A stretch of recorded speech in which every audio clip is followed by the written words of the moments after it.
artículo 1 de la ley, nos aparecía como sujeto la persona humana. Pero también habíamos aclarado que el artículo 5 de la ley 11.683 nos aclaraba que cuando las leyes hablan de persona humana sin ninguna aclaración, se está refiriendo tanto a la persona capaz, a la incapaz o a la nueva denominación que tiene en el Código Civil y Comercial, la denominada capacidad restringida.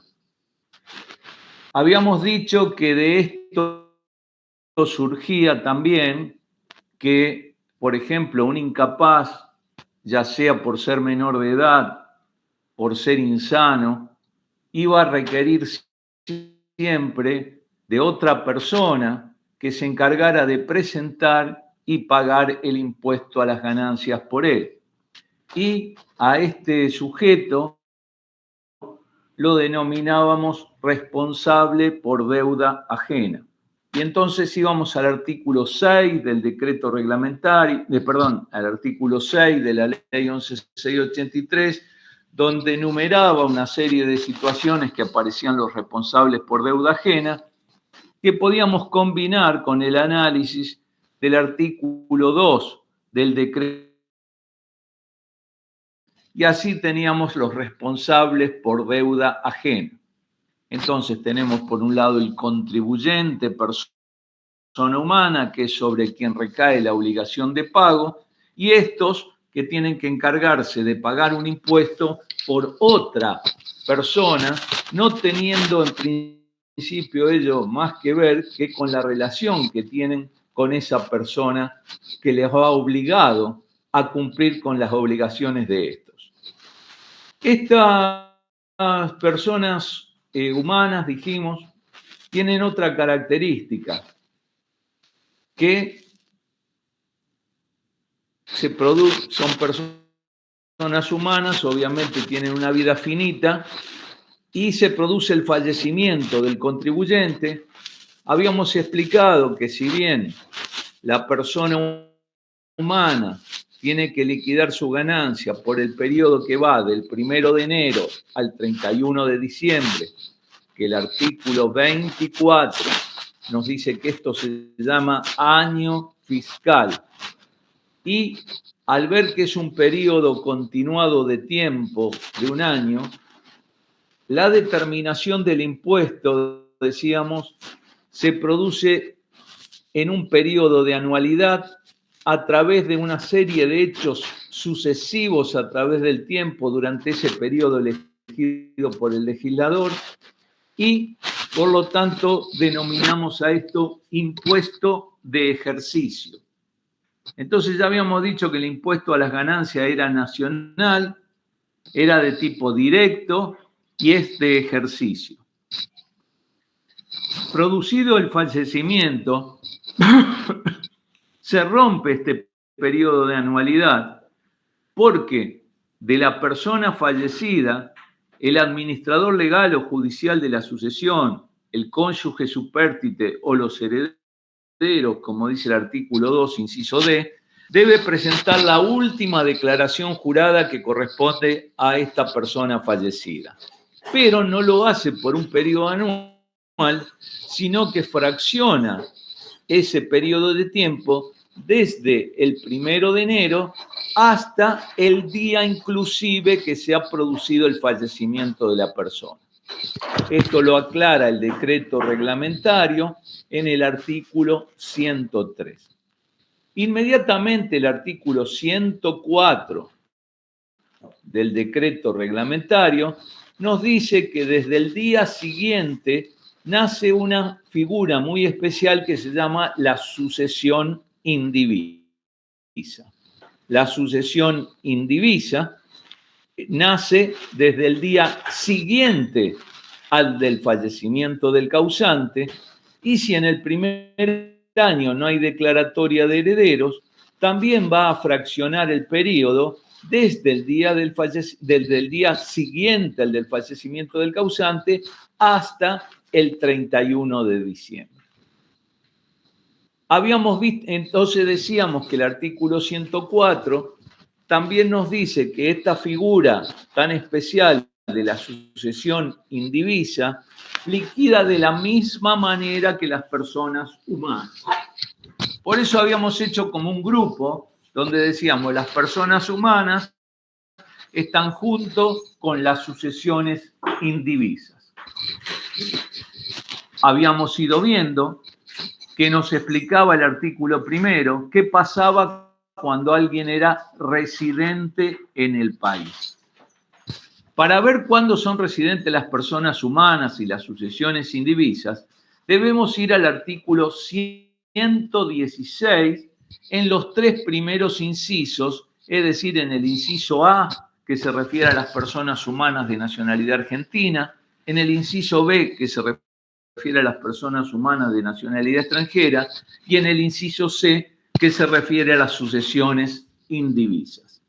En la medida que la persona era residente en el país, decíamos que entonces tenía que tributar sobre sus ganancias obtenidas en el país, a las cuales por artículo 5 las llamamos de fuente argentina, y también por las de fuente extranjera, que encontrábamos en el artículo 124, la definición de fuente extranjera. Esto lo denominábamos criterio de la renta mundial, es decir, cuando una persona humana o una sucesión indivisa son sobre sus ganancias de fuente argentina y fuente extranjera, denominamos a este criterio de renta mundial.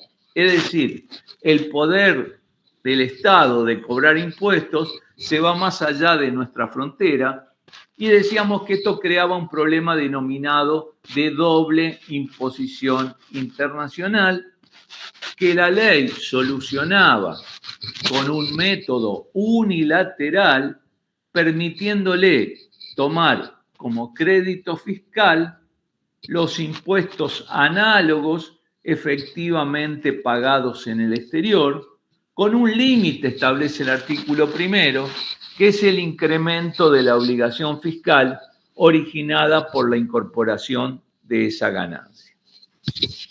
Después vimos que el artículo 2, en su inciso 1, para las personas humanas establece un criterio restringido de la ganancia, y como principio general, la ganancia gravada en cabeza de la persona humana tiene que tener periodicidad, debe permanecer la fuente productora y la fuente debe estar habilitada.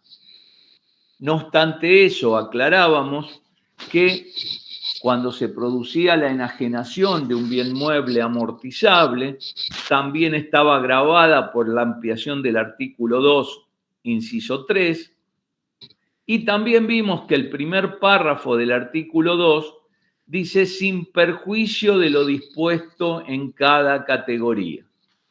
Lo que quería decir, explicábamos, que cuando en una categoría hay una ganancia que no reúne estos tres requisitos de periodicidad, permanencia y habilitación de la fuente productora, lo mismo estaba agravada por estar expresamente detallada en las categorías.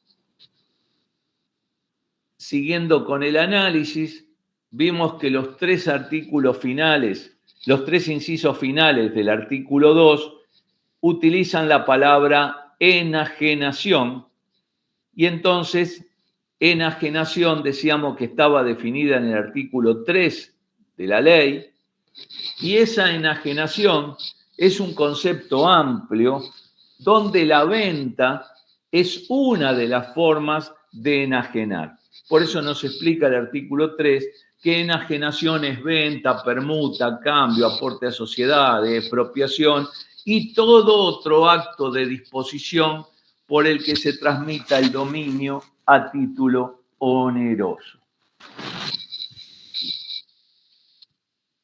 ¿Hasta ahí todos comprenden esto que estamos repitiendo de lo que ya hemos visto? Sí, profe, se entiende. Bien.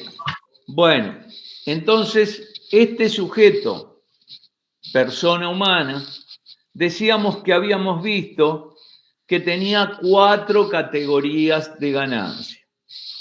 Las 4 categorías de ganancia se imponen tanto en la fuente argentina como en la fuente extranjera. Entonces decíamos que la primera categoría está en el artículo 44, la segunda en el 48, la tercera en el 53 y la cuarta en el 82. Para la fuente extranjera habíamos nombrado los artículos 136, 137, 144, 157/158. Entonces ahí, en cada uno de esos artículos, tenemos el detalle de ganancias que corresponden a las distintas categorías. Hoy nos vamos a enfocar en la primera categoría. Vimos que el motivo de esta clasificación en categorías, que no aplica al sujeto empresa, porque el sujeto empresa, decíamos, solo tiene ganancia de la tercera categoría, imputa todas sus ganancias por el método de lo devengado, tiene como método opcional el devengado exigible y está alcanzado por la teoría del balance, del incremento patrimonial o de la renta ingreso. Es decir, un concepto muy amplio de las ganancias gravadas en cabeza de la empresa. Pero volvamos luego de esta observación a la persona humana, a la sucesión indivisa, a esta que se le ha clasificado las ganancias en 4 categorías. ¿Y cuáles fueron los motivos que habíamos avisado que llevaron al legislador a esta clasificación? Bueno, decíamos que imponer distintos métodos de imputación. Así, cuando leemos el artículo 24, ese que está el año fiscal que va del 1 de enero al 31 de diciembre, cuando analizamos el artículo 24, inciso A, nos habla del método de lo devengado para el sujeto empresa. Pero cuando vemos al inciso B, nos dice que las demás ganancias se imputarán al año fiscal en que hubiesen sido percibidas. Y ahí hace una excepción inmediatamente, excepto las de primera categoría que se imputan por lo devengado. Es decir, que la primera categoría que nos vamos a dedicar hoy imputa sus ganancias por el método de lo devengado. El artículo 24 dice también que este devengado es en función del tiempo para los alquileres. Es decir, transcurre el tiempo, se ha devengado el derecho y por lo tanto debo imputar la ganancia aun cuando no la hubiese cobrado. Con respecto al devengado, nos aclara también que los gastos se imputan correlativamente con el mismo sistema que para el ingreso.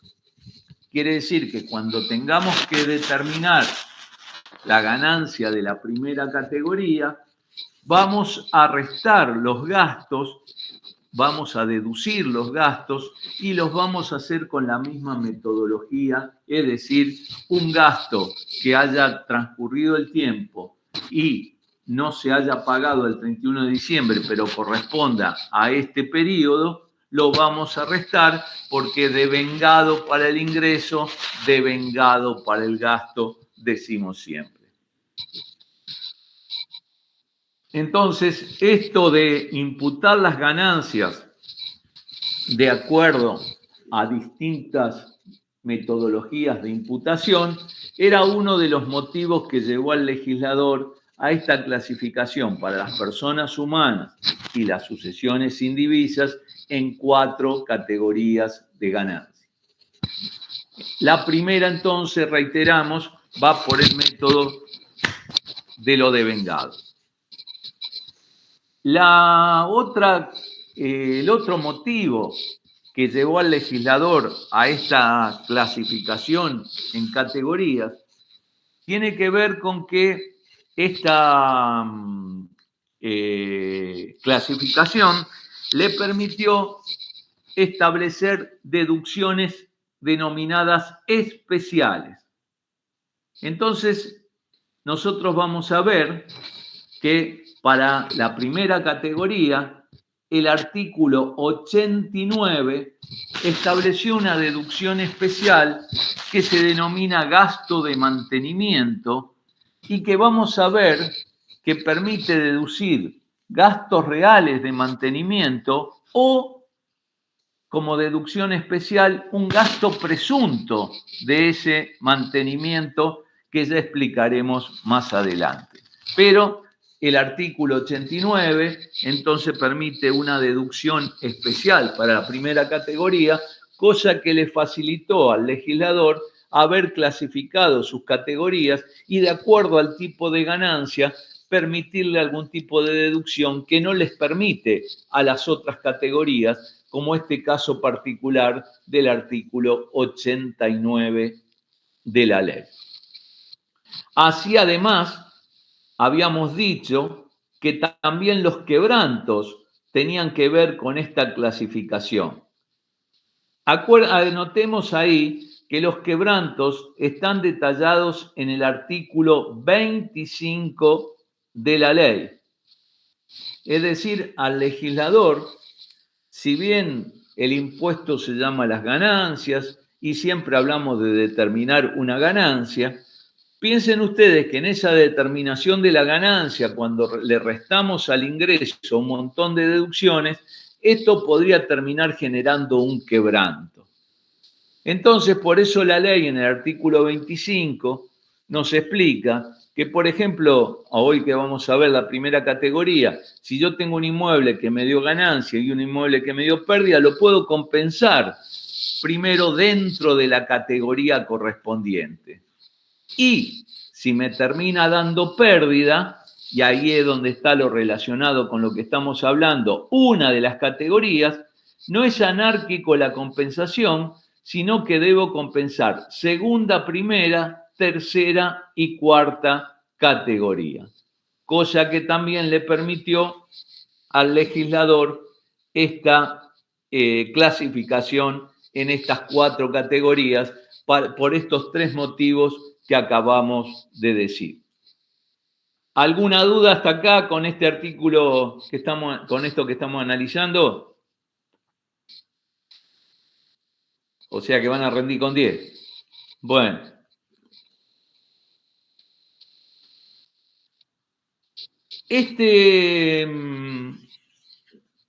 Esta primera categoría, entonces, está legislada en los artículos 44 a 47, 107 a 114 del decreto reglamentario, 44 a 47, 107 a 114. Necesitamos auxiliarnos con el último párrafo del artículo 23. Necesitamos también auxiliarnos con el artículo 230 del decreto reglamentario, donde nos establece que es una mejora. Obviamente el artículo 24b, que ya hemos nombrado, y también el artículo 89, donde está la deducción especial correspondiente a la primera categoría en el artículo 89. El artículo 44 comienza, si lo leyéramos, comienza diciendo: en tanto no corresponda incluirlas en el artículo 53 de la ley. ¿Alguno me podría decir por qué comienza de esta manera el artículo 44 referido a la primera categoría de ganancias?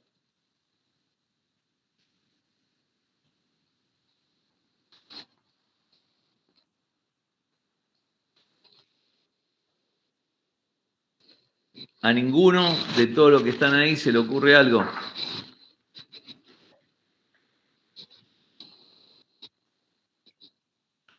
¿Cuántas categorías tiene el sujeto empresa?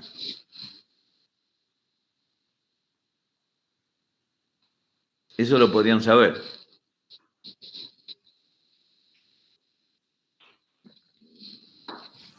Una, profe. Una, perfecto. ¿Y cuál es?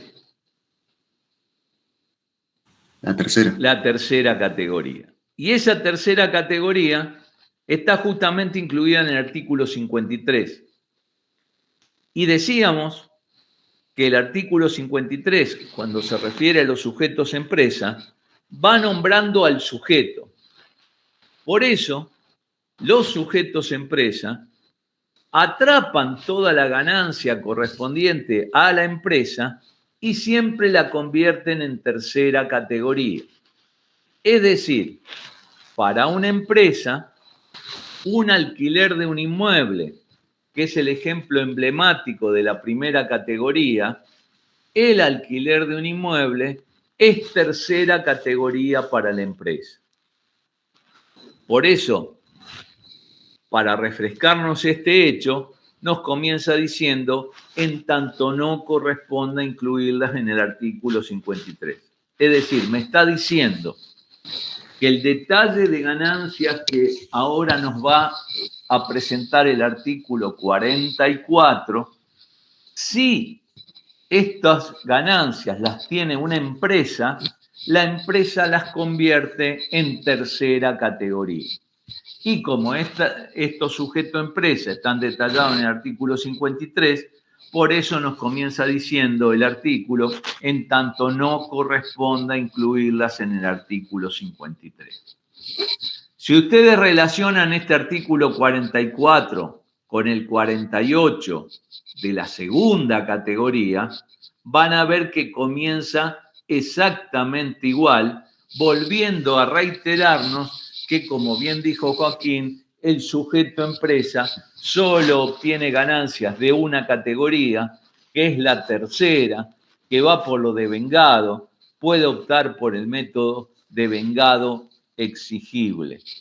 Y la segunda categoría, en consecuencia, también comienza de la misma manera, diciendo, en tanto no corresponda incluirlas en el artículo 53 de esta ley, son ganancias de la segunda categoría. Es decir, ambos artículos nos refrescan que el denominado sujeto empresa, grabado por la teoría del balance, del incremento patrimonial o de la renta ingreso, obtiene siempre ganancia de la tercera categoría. Y por lo tanto, lo detallado en el 44, primera categoría, lo detallado en el 48, segunda categoría, lo son solo para personas humanas y para las sucesiones indivisas.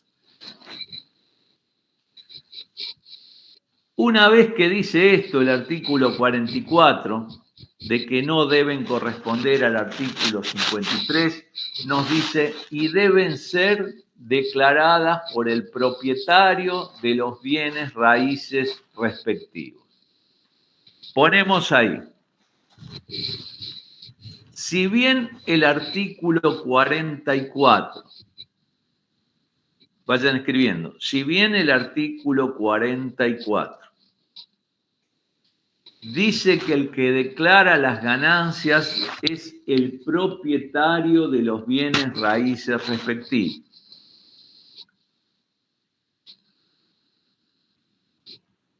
Lo que vuelve a reiterar en el artículo 110 del decreto reglamentario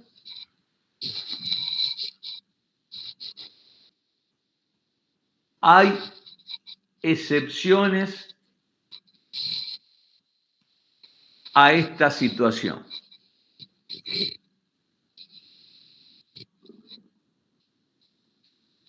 Primera excepción.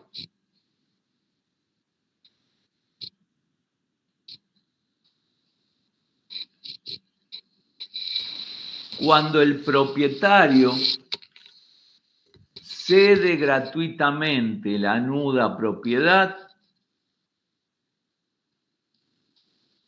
entre paréntesis ponemos, deja de ser propietario,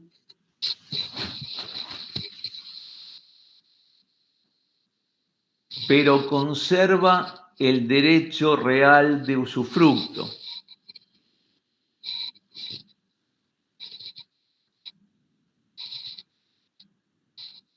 Cuando se produce esta situación, quien tiene el usufructo goza de las ganancias y por lo tanto se ve obligado a pagar el impuesto, aún habiendo dejado de ser propietario por haber cedido gratuitamente la nuda propiedad. Al ladito de esto, entre paréntesis, ponen artículo 47 de la ley.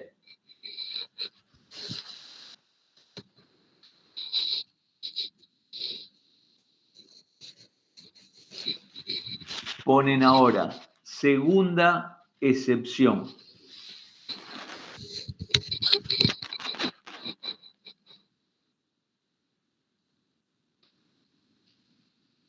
Cuando el locatario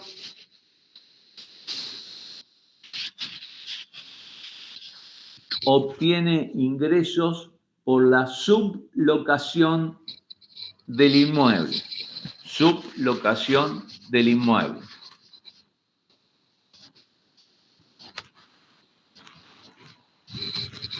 Estas ganancias de la sublocación las debe declarar el locatario.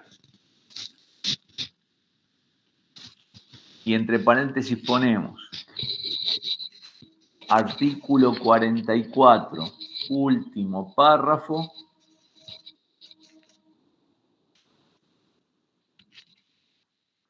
y artículo 113 del decreto reglamentario.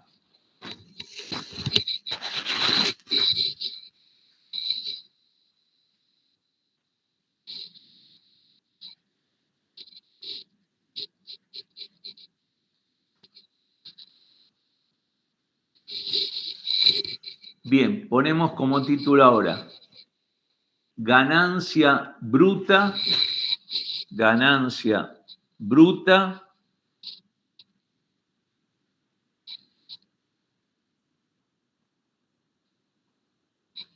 y ganancia neta.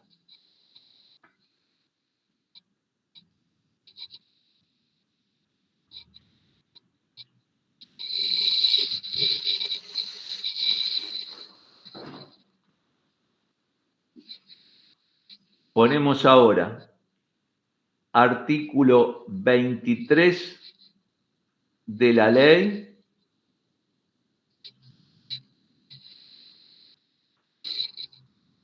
y artículo 83 de la ley.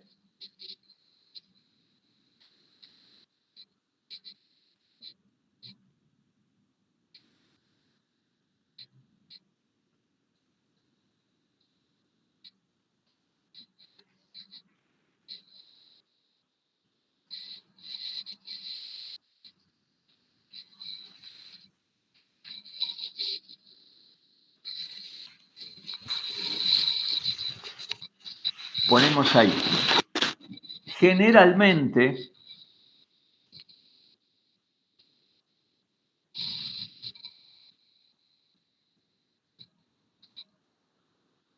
cuando nos referimos a una ganancia bruta,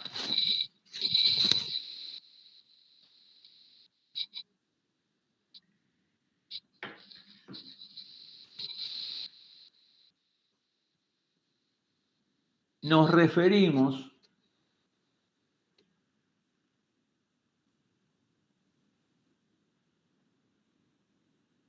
a una determinación del precio de enajenación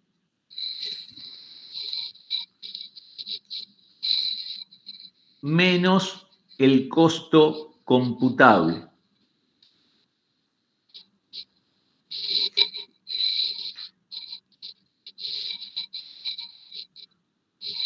Ejemplo de esto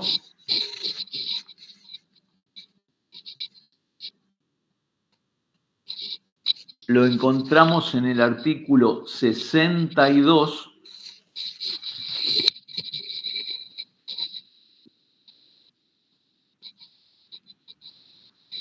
cuando determina la ganancia bruta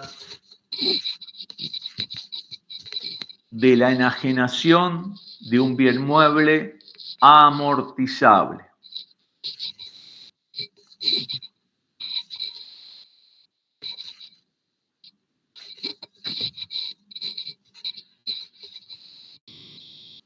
Sin embargo,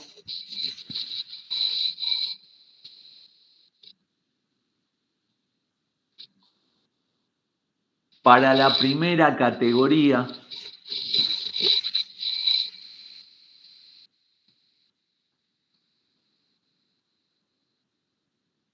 la determinación de la ganancia bruta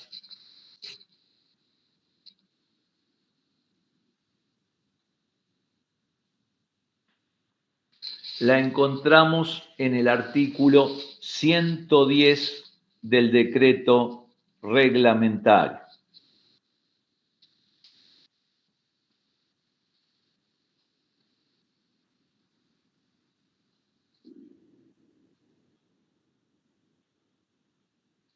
Y como ejemplo,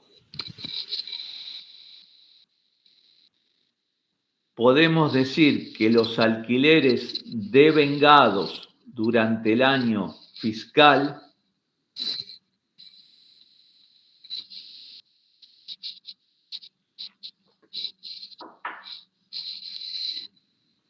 son ganancia bruta.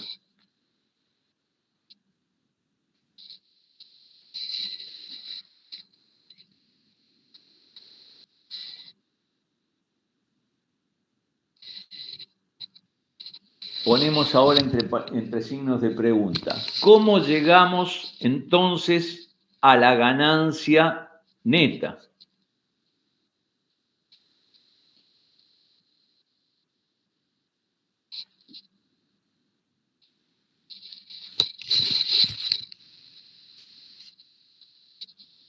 En general, para establecer la ganancia neta,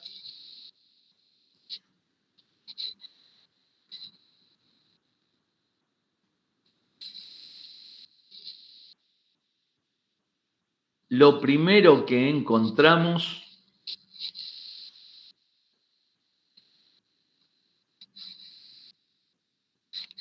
es el artículo 23 complementado por el artículo 83 de la ley.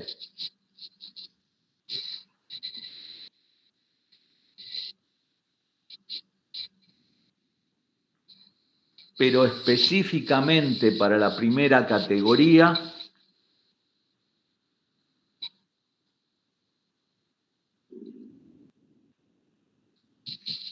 el artículo 111 del decreto reglamentario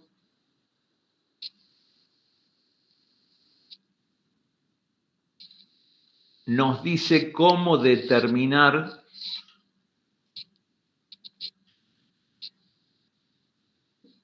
la ganancia neta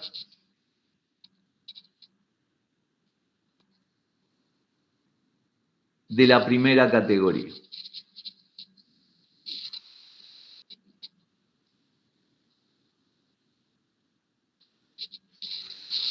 Ponemos ahora como título gastos necesarios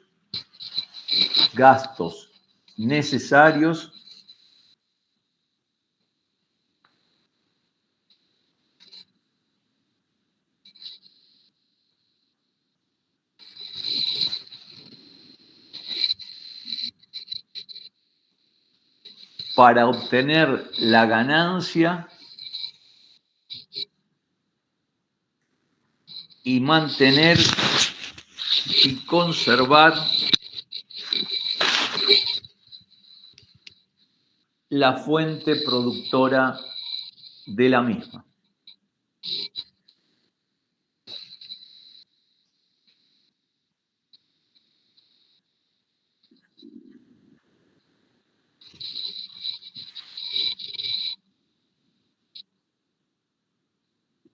Nos dice el artículo 23.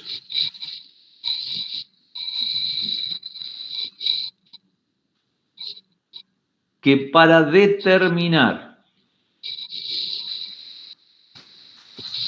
la ganancia neta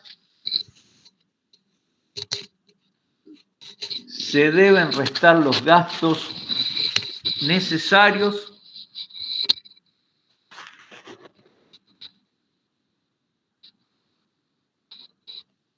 para obtener la ganancia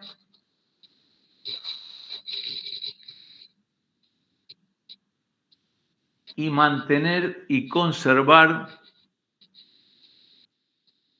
la fuente productora de la misma.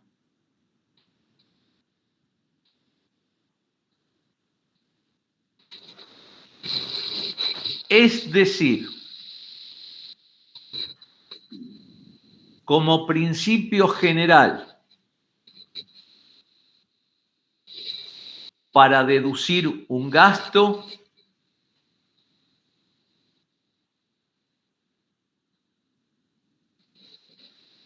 este tiene que tener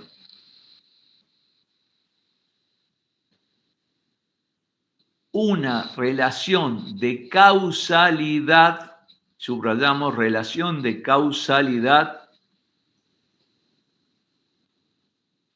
con la ganancia gravada.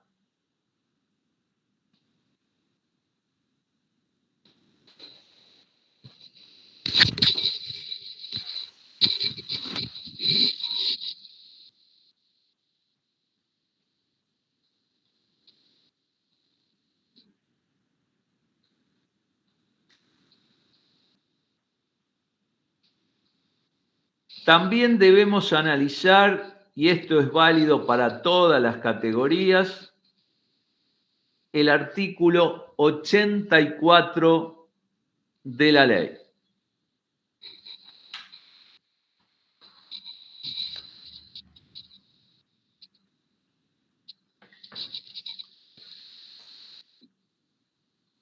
En dicho artículo existe una presunción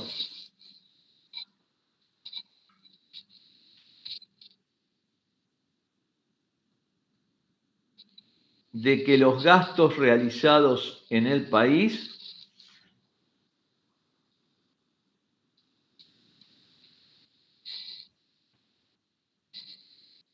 se destinan a obtener ganancias gravadas de fuente argentina.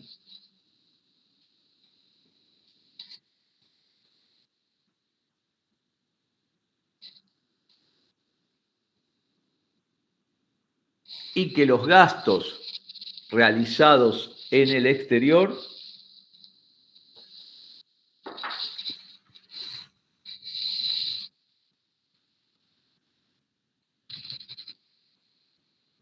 se destinan a obtener ganancias de fuente extranjera.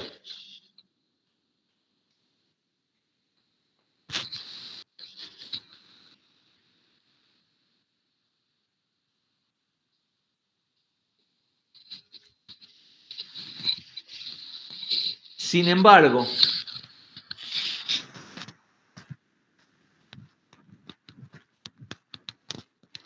y más allá de esta presunción,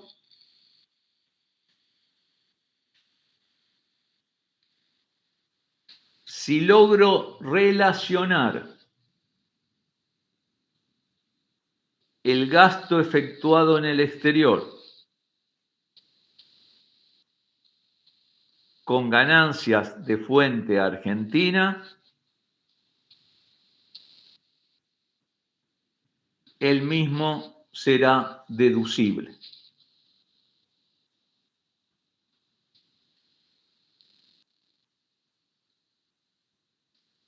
Ejemplo, viajo a una feria a Alemania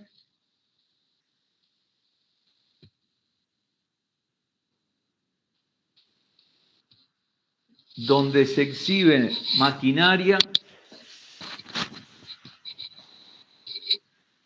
que me interesa adquirir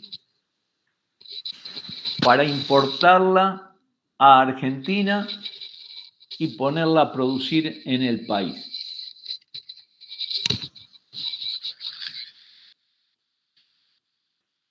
Aquí ninguna duda que estoy realizando ese gasto que se produce en el exterior, pero mi objetivo es obtener la compra de una máquina que estoy necesitando y que me han dicho que las mejores máquinas son las alemanas de lo que yo produzco.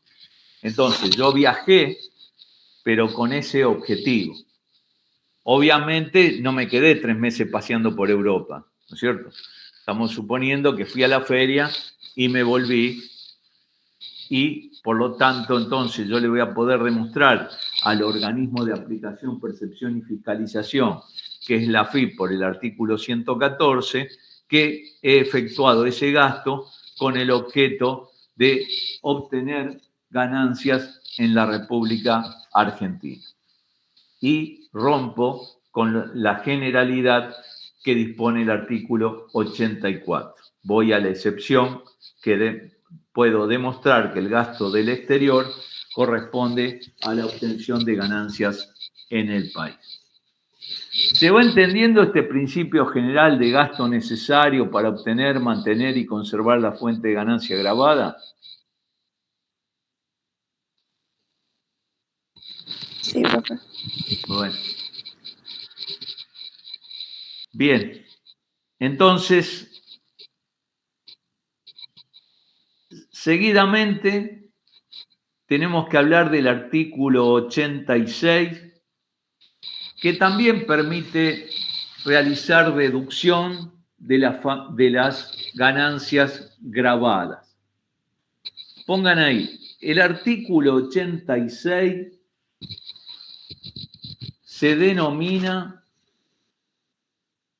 deducciones especiales de la primera, segunda, tercera y cuarta categoría.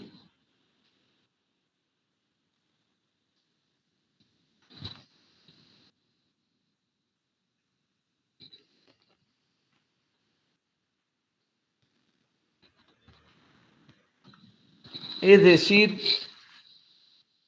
aplica a las 4 categorías y se llaman deducciones especiales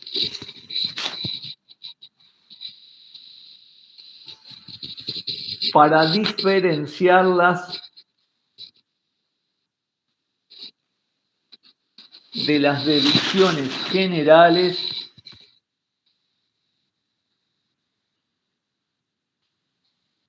del artículo 85.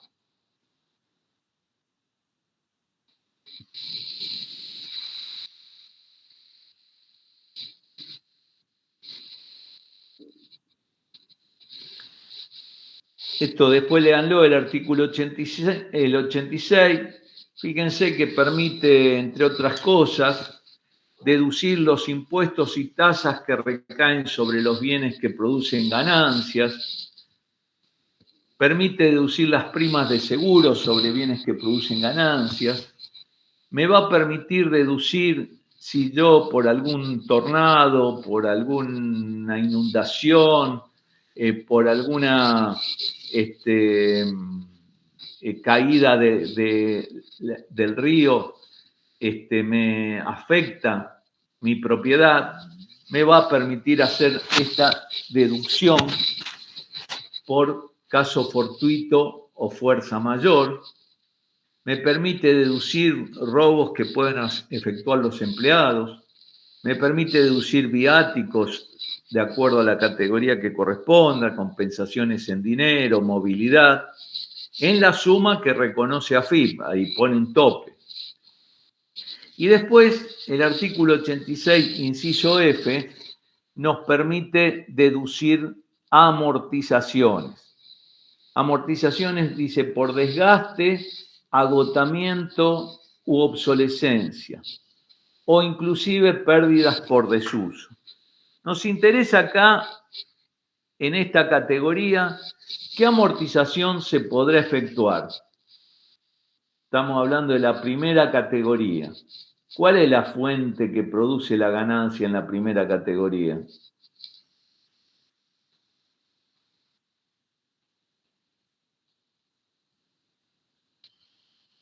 El suelo, puede ser. La renta del suelo, particularmente un inmueble, ¿no es cierto? O sea, yo tengo un departamento, lo alquilo y esa es una renta del suelo. Es el inmueble del cual soy propietario o, con las excepciones que hemos visto, la fuente generadora de la renta. Entonces, el inmueble que yo tengo habilitado para producir ganancias grabadas provenientes del alquiler de ese inmueble, ¿no es cierto?, va sufriendo a través del tiempo un desgaste y entonces en el artículo 86F nos dice que podemos deducir las amortizaciones, que el artículo 87 van a encontrar las amortizaciones sobre inmuebles. En el artículo 87 van a encontrar las amortizaciones sobre inmuebles.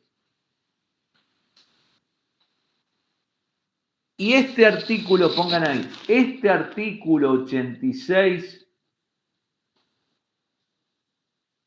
lo deben ir comparando porque repite algunas cosas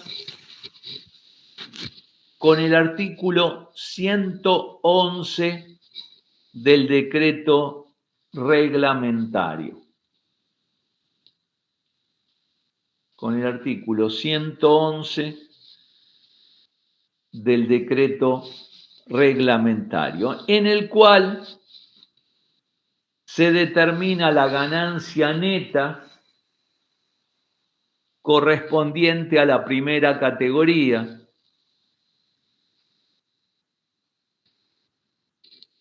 estableciendo como un resumen de los gastos deducibles correspondientes a esta categoría.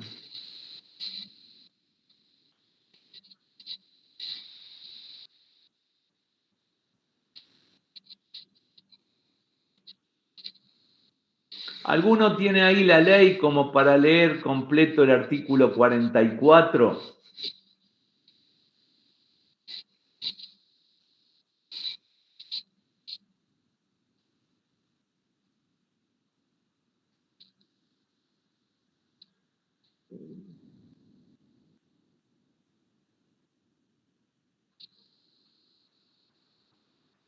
Yo la tengo, profe. Bueno, ¿puede leer, Milagro, el artículo 44? Dale, Leo. Correspondiente a la primera categoría. Así Dale. vean que si bien siempre hablamos del alquiler de inmueble como ejemplo emblemático de esta primera categoría, fíjense que va incorporando otra serie de conceptos, algunos que no les vamos a dar mucha bolilla, pero otros tenemos que prestar atención que incluye esta primera categoría. ¿Qué dice, Milagros, del artículo 44? Bueno, en tanto no corresponde incluirlas en el artículo 53 de esta ley, constituyen ganancias de la primera categoría y deben ser declaradas por el propietario de los bienes raíces respectivos.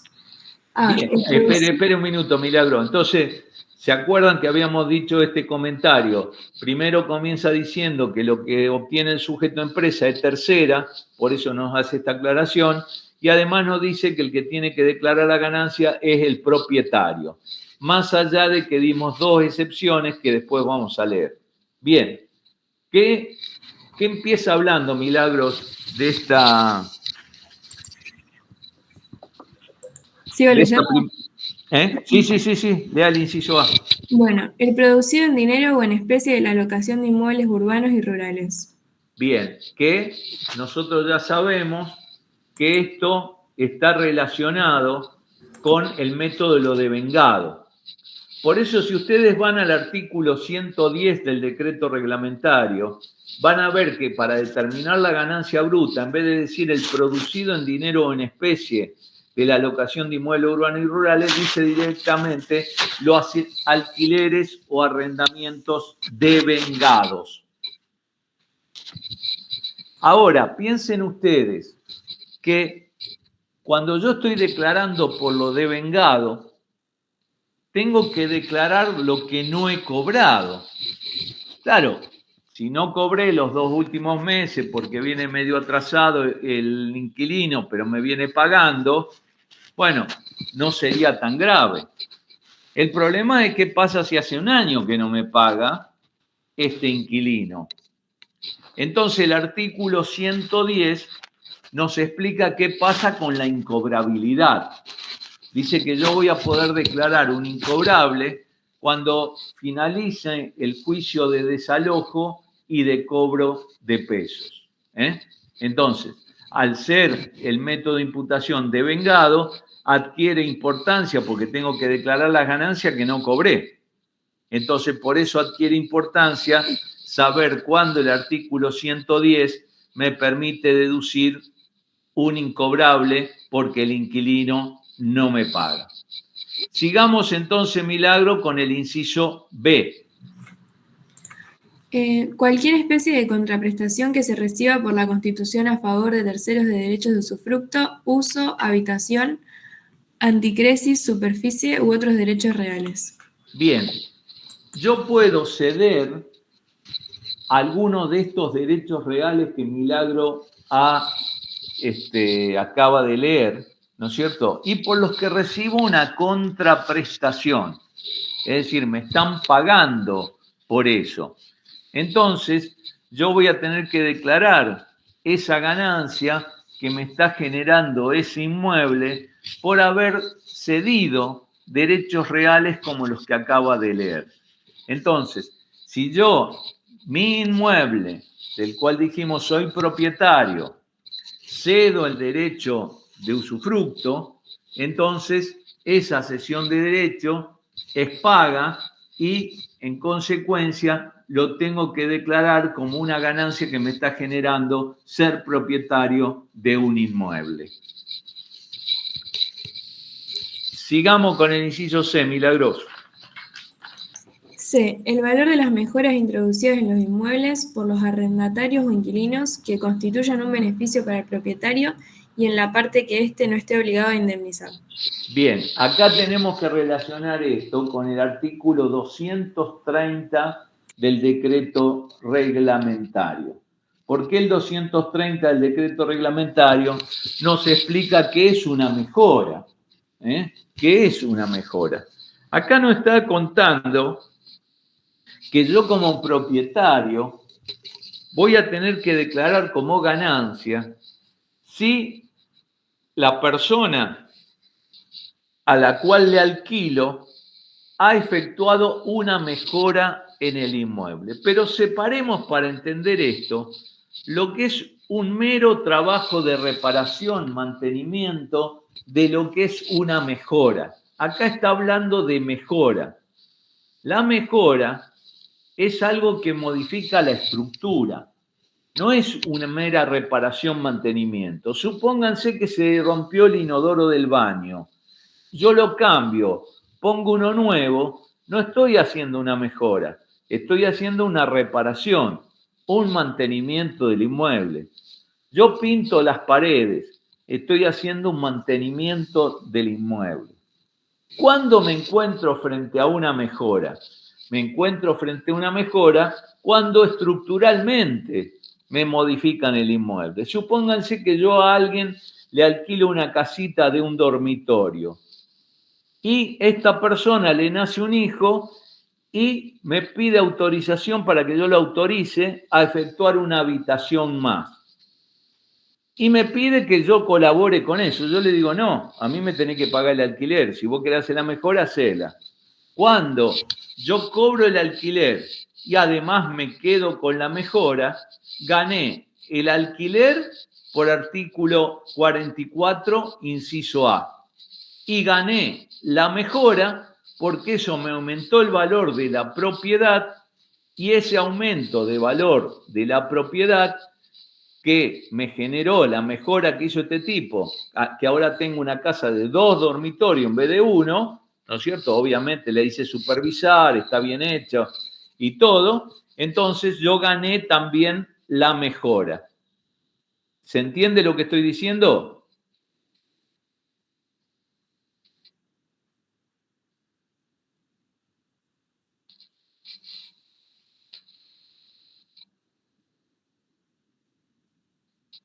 Si no se entiende, pregunten.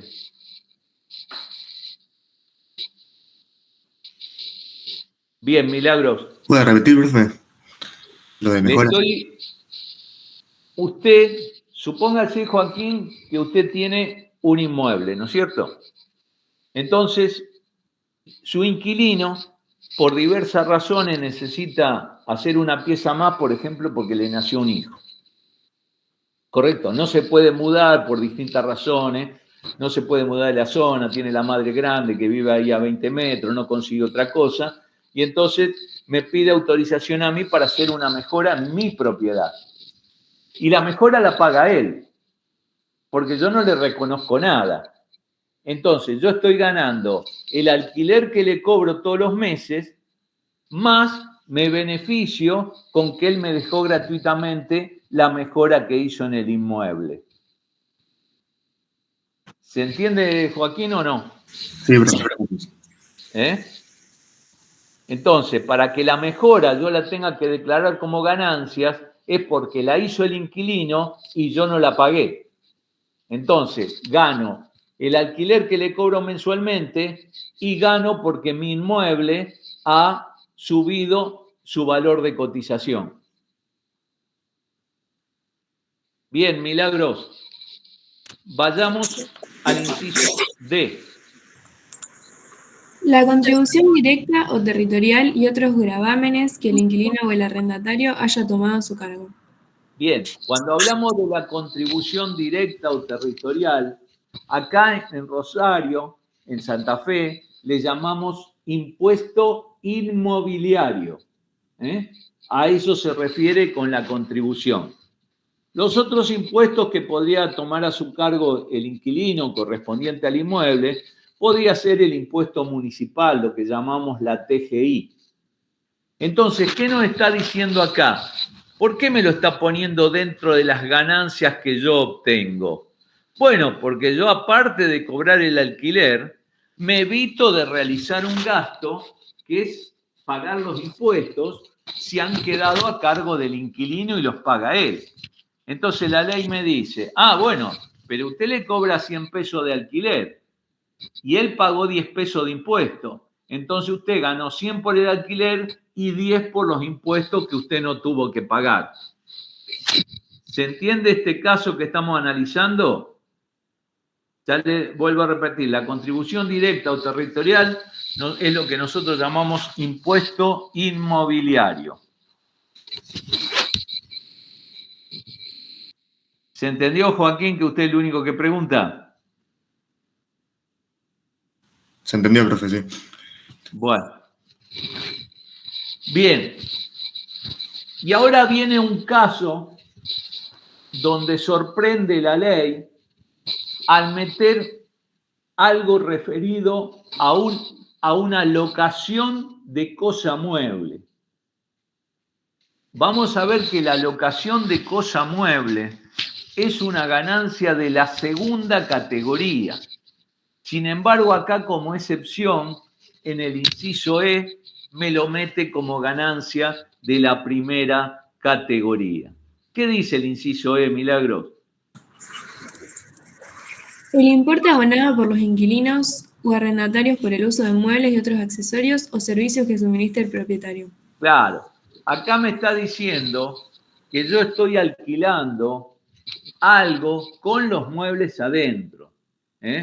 Entonces, yo supónganse, le alquilo a alguno de ustedes un departamento de 2 dormitorios con todos los muebles, con el televisor, con todo. Es decir, tienen que mudarse y nada más, sin llevar absolutamente nada. Tienen mesa de comedor, tienen living, tienen microondas, tienen heladera, todo está equipado el departamento.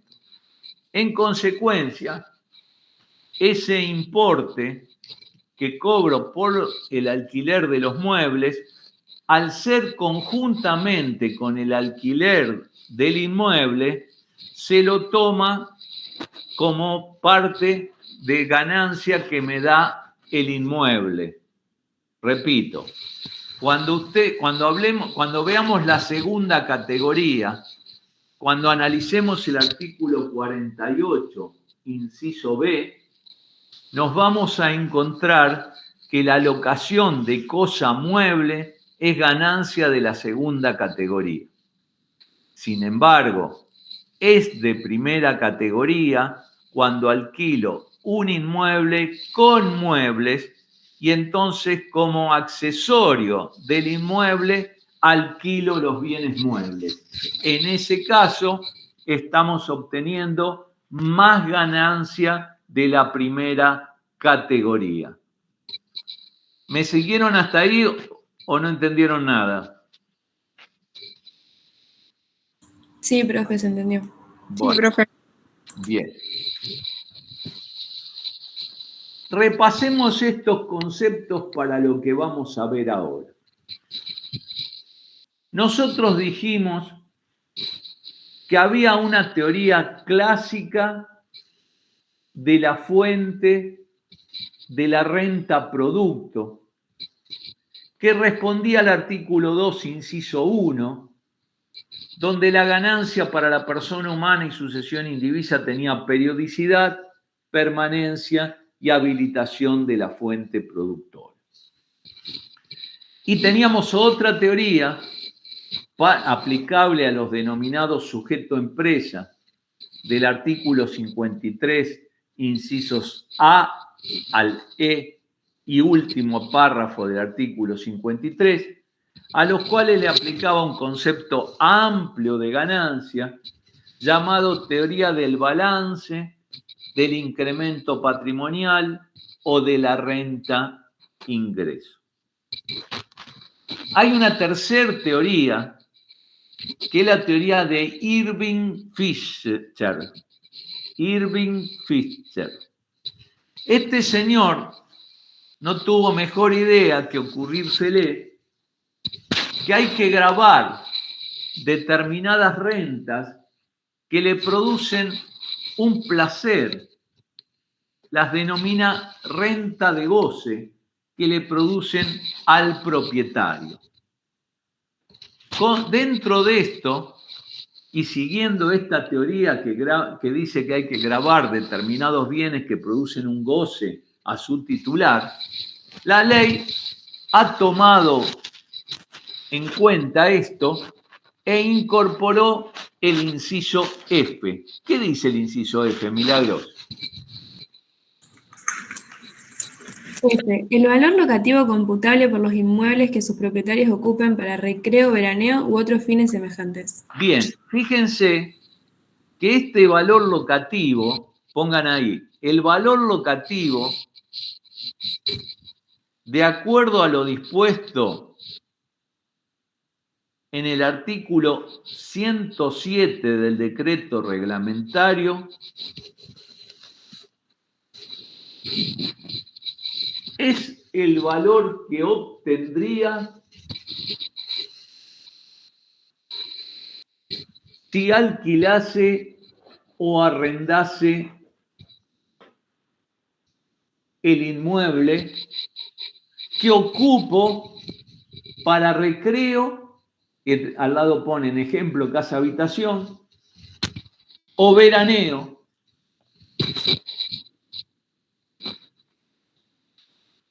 Y como lo define como el alquiler que yo obtendría, estamos frente a una renta presunta. Siguiendo la teoría que acabamos de decir, es que la ley incorpora este artículo 44, inciso F. No obtengo el alquiler.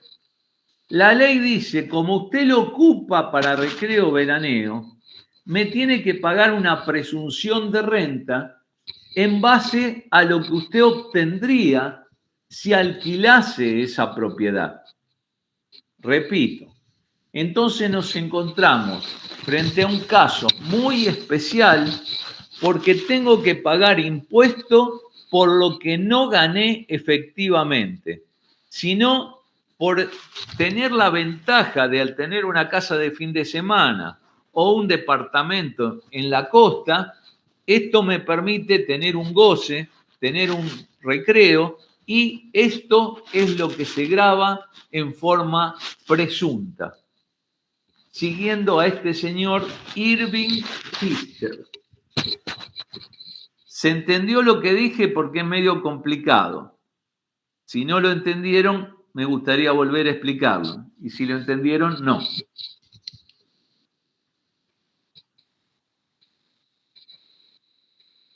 Bueno, ante el silencio presumo que todos lo recontraentendieron. Me alegro mucho.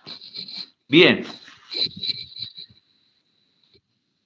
Entonces, este valor del artículo 44, inciso F, también lo debo adicionar a mi ganancia bruta, como dice el artículo 110, de la primera categoría de ganancias. Y por último, leamos el inciso G, Milagros. Sí. Inciso G. El valor locativo o arrendamiento presunto de inmuebles cedidos gratuitamente o a un precio no determinado. Bien, pongamos ahí. Con respecto a este inciso G, la ley se cubre de algo muy común cuando se alquila entre particulares, que es la no declaración de dicho alquiler. Es decir, se firma un contrato, se lo sella, no se emiten las facturas correspondientes y se dice que el inmueble está desocupado.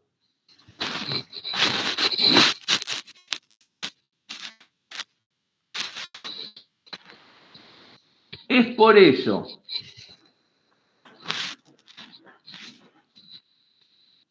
que si la AFIP determina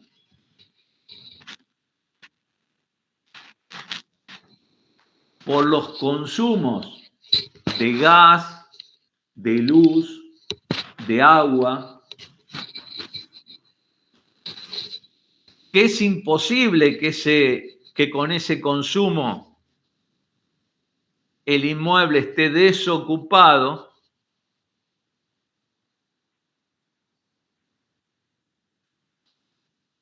también le presume un alquiler, pero en este caso pensando que se está evadiendo el impuesto a las ganancias.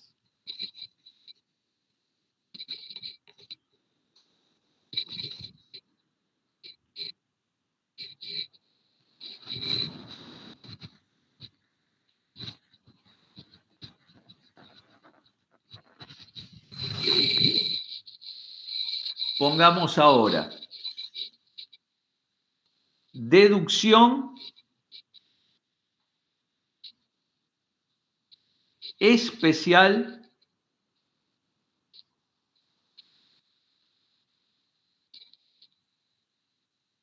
de la primera categoría.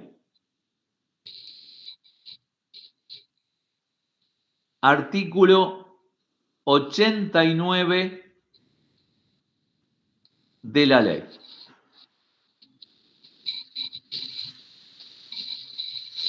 Y fíjense que no es una deducción sobre alquiler de inmueble, es sobre la primera categoría. Quiere decir que los sujetos empresa no pueden hacer esta deducción por más que alquilen un inmueble.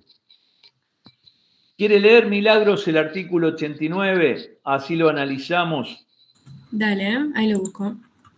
89. 89. Acá, lo leo. De los beneficios incluidos en la primera categoría, se podrán deducir también los gastos de mantenimiento del inmueble. A este fin, los contribuyentes deberán optar, para los inmuebles urbanos, por alguno de los siguientes procedimientos. A. Deducción de gastos reales a base de comprobantes. Bueno, esto que acaba de leer Milagro es lo que tenemos que hacer en cualquier categoría. Cuando yo hago la deducción de un gasto, tengo que contar con los documentos correspondientes, si no podría poner cualquier cosa.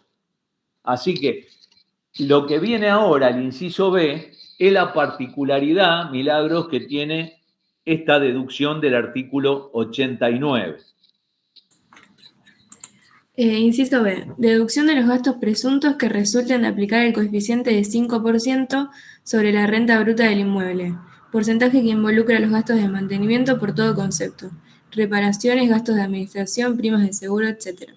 Bien, entonces, fíjese que me está permitiendo deducir ahora sin comprobantes una alternativa para esta primera categoría. Me dice, bueno, usted obtuvo una renta de 100.000 pesos en la primera categoría, una renta bruta, aplique el 5% sobre esa renta bruta, es decir, 5.000 pesos, y yo le dejo deducir eso, aun cuando usted carezca totalmente de los comprobantes para estos gastos denominados de mantenimiento, que fíjense que no son tan de mantenimiento, porque cuando le ejemplifica con gasto de administración, gasto de seguro, más las reparaciones.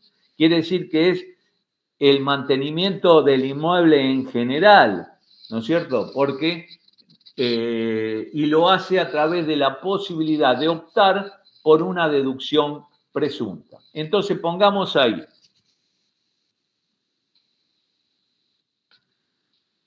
Ya habíamos puesto deducción especial de la primera categoría, artículo 89. Sí, profe. Bueno, pongamos. Debemos observar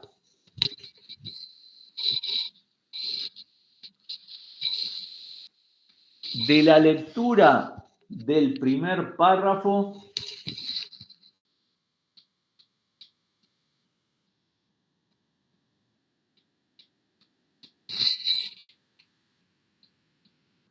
que esta deducción especial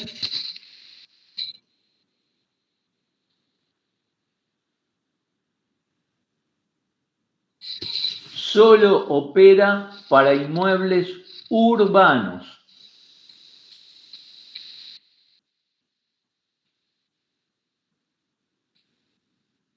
El último párrafo del artículo 89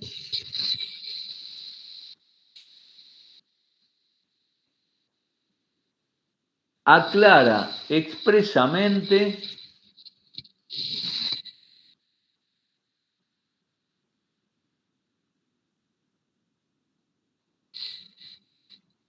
que para los inmuebles rurales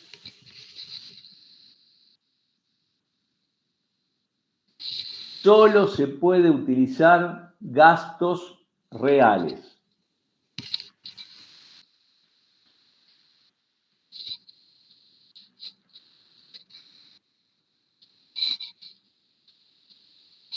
Hemos visto que el artículo plantea una opción para el propietario de los bienes raíces.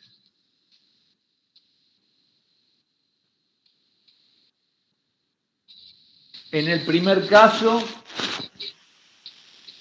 da la posibilidad de deducir los gastos reales.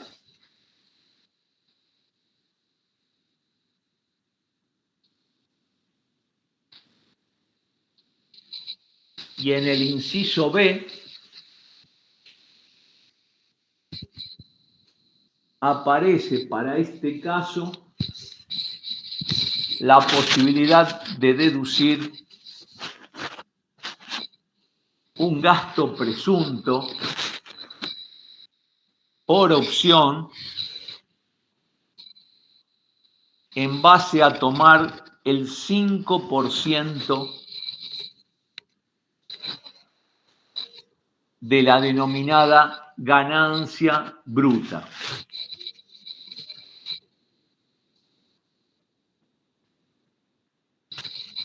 Si bien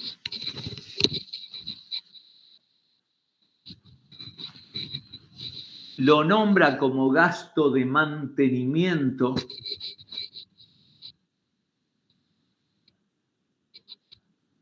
de la lectura del inciso B,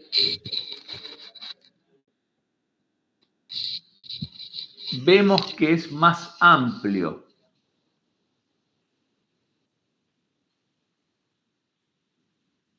Debido a que habla de gastos de administración, de gastos de seguro y pone un etcétera.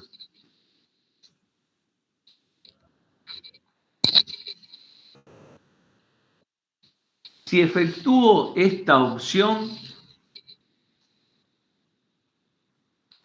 la debo mantener durante 5 años,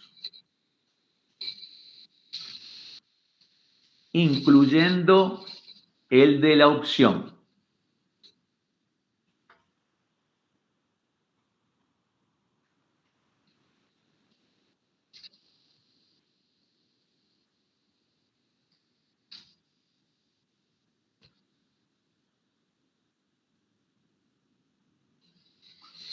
Bien, entonces ha quedado claro, yo creo, que la primera categoría tiene sus particularidades. La primera que hemos analizado es que por más que una empresa alquile un inmueble, la empresa obtiene una ganancia de la tercera categoría. Nunca obtiene ganancias de primera. Por eso, de la lectura del comienzo del artículo 44, que nos hemos extendido al artículo 48 de la segunda categoría, vemos que ambos artículos comienzan diciendo en tanto no corresponde incluirlas en el artículo 53. ¿Qué nos está diciendo? Que los sujetos empresa, una sociedad anónima, una SRL para ejemplificar, obtienen siempre ganancia de tercera categoría, aun cuando alquilen un inmueble. Ese inmueble a las empresas le genera una ganancia de la tercera categoría. Las personas humanas, en cambio, les genera una ganancia de la primera categoría, y si bien nos dice que lo debo declarar el propietario de los bienes raíces respectivos, hemos puesto 2 excepciones, una relacionada con la cesión de la nuda propiedad que me hace perder la propiedad justamente, pero si conservo el usufructo, como tengo el derecho a los frutos, soy yo el que gana, aún no siendo propietario. Y por eso lo planteábamos como una excepción. Y el otro caso, decíamos que si el locatario subalquila todo o parte del inmueble que alquiló, esa sublocación le genera ganancia de primera categoría al locatario. Por otra parte, vimos que el principal ejemplo que hemos dado siempre, el alquiler de inmuebles, es emblemático para esta categoría. Nos hemos referido a la posibilidad de que haya incobrabilidad y entonces teníamos que ir al artículo 110. Y ya que está, nos fuimos metiendo en cómo llegar a la ganancia neta de cada categoría, dando los dos principios generales que están en el artículo 23 y 83, que lo primero que puedo deducir son los gastos necesarios para obtener esa ganancia o mantener y conservar la fuente productora de la misma. En consecuencia, si bien estos son los principios generales, el artículo 84 sienta otro principio general, que es que los gastos realizados en el país son para obtener ganancia de fuente argentina y los gastos realizados en el exterior son para obtener ganancia de fuente extranjera. Pero el artículo 86, decíamos, nos da puntualmente una serie de gastos deducibles para cualquiera de las cuatro categorías para llegar a esa ganancia neta a la que se refiere el artículo 23. Y decíamos que cuando hablamos de ganancia bruta en general, hablamos del artículo 23, hablamos del 83, ejemplificamos con el artículo 62, donde decíamos ganancia bruta en general es precio de venta menos costo, y eso me da la ganancia bruta. Pero decíamos, cuidado, que si queremos saber qué es la ganancia bruta para la primera categoría, vayamos al detalle del artículo 110 del decreto reglamentario, donde encontramos que la suma de los distintos tipos de ganancia de la primera categoría me dan la ganancia bruta. De la ganancia bruta, decíamos, para llegar a la neta, deduzco justamente los gastos necesarios para obtener, mantener y conservar la fuente, y entre ellos habíamos visto que el artículo 86 de la ley da una serie de gastos deducibles, entre ellos las amortizaciones, que se puede deducir el inmueble porque está afectado a la producción de ganancias gravadas por el impuesto. Y decíamos que luego de ver todas estas deducciones de carácter general que aplican a todas las categorías, particularmente para la primera categoría, veamos la agrupación de deducciones que hace el artículo 111, donde nos explica el artículo 111 cómo llegar a la ganancia neta de la primera categoría. Si analizamos los gastos que hemos detallado con el 111, vamos a ver que algunos son coincidentes. Si analizamos, por ejemplo, el artículo 86, inciso A, habla de los impuestos que recaen sobre los bienes que producen ganancias, y si ven ustedes el artículo 111, que para llegar a la ganancia neta, también nos dice que podemos deducir los impuestos relacionados con el inmueble que tenemos alquilado. Por otra parte, nos va a permitir reducir las amortizaciones del artículo 87, debido a que tenemos un inmueble afectado a la producción de ganancia gravada, y esto habilita la deducción de las amortizaciones. También vamos a ver que podemos deducir los seguros que recaen si aseguramos el inmueble, por ejemplo, contra incendios. Ese seguro también lo vamos a poder deducir. Y cualquier otro gasto, como puede ser la comisión de la inmobiliaria, es decir, todos esos gastos los vamos a deducir de lo que dispone el artículo 44, que tenemos que leer juntamente con el artículo 110, y de esa manera llegar a la ganancia neta correspondiente a la primera categoría. Bueno, chicos, por hoy nos despedimos. Esperemos que se solucionen estos problemas del transporte. Nos vemos entonces. No, ahora viene toda Semana Santa, así que el viernes no nos vemos. Bueno, el martes tampoco nos vemos, porque también es feriado. Bueno, nos vemos el otro viernes, entonces. Saludos, que pasen bien Semana Santa. Vamos.